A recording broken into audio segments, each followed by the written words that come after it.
Your next assignment is to send your instructor a message through Genius Student Information System, that is Genius SIS. And just like text messages, there is an etiquette that you need to follow with all technological messaging systems, which includes texting, emailing, and actually even telephone conversations and voicemails. Your task is to communicate with your instructor through a Genius message. What you'll need to do is find your Genius SIS or Student Information System dashboard. This is where you log in and you see your Go to Course buttons for each of your enrolled classes. If you look on the left-hand side of your screen, you'll see a link that says Message. Go ahead and click on that link. Once there, you will be able to compose a new message. For this case, we're going to call them emails as well, but within the system, they are called messages. You are going to compose a new message for your instructor. To find your instructor, put your cursor in the To heading and begin to type their last name. You'll see a list populate, and as you get more specific, spelling out their name, you should only see one option. Select that option and you will see their name appear in the To column. You will also need to add a subject. Be as specific as possible without adding to your message.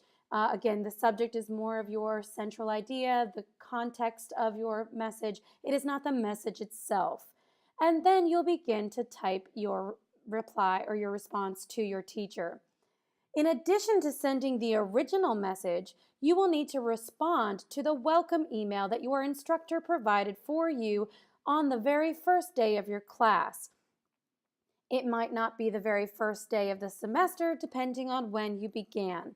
However, all you'll need to do is find that message in your message inbox, click on it to populate the window below to view the entire message, and click Reply. The same steps follow.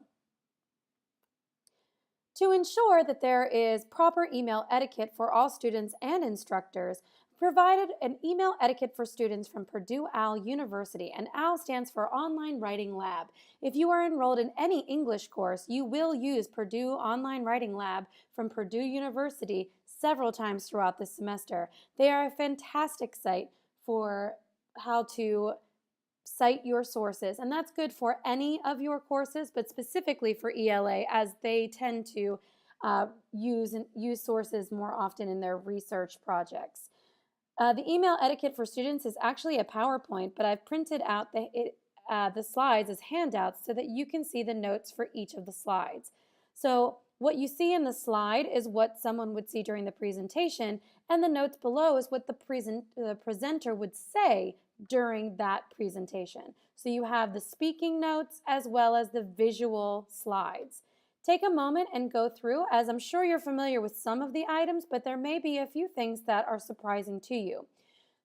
Just like text messaging, assume that your instructor will remain formal through all technological communication systems, whether that be text messaging, phone calls, voicemail, or email and messaging. If you develop a relationship with your instructor where you can be slightly more informal, then by all means take their lead and produce that slightly informal messages. However, make sure that what you are producing is the expectation of your instructor. Do not send emojis, do not use text language. Go ahead and spell everything out to make sure that you eliminate any possibilities for misunderstandings. As always, if you have any questions, please reach out to your instructor at any time.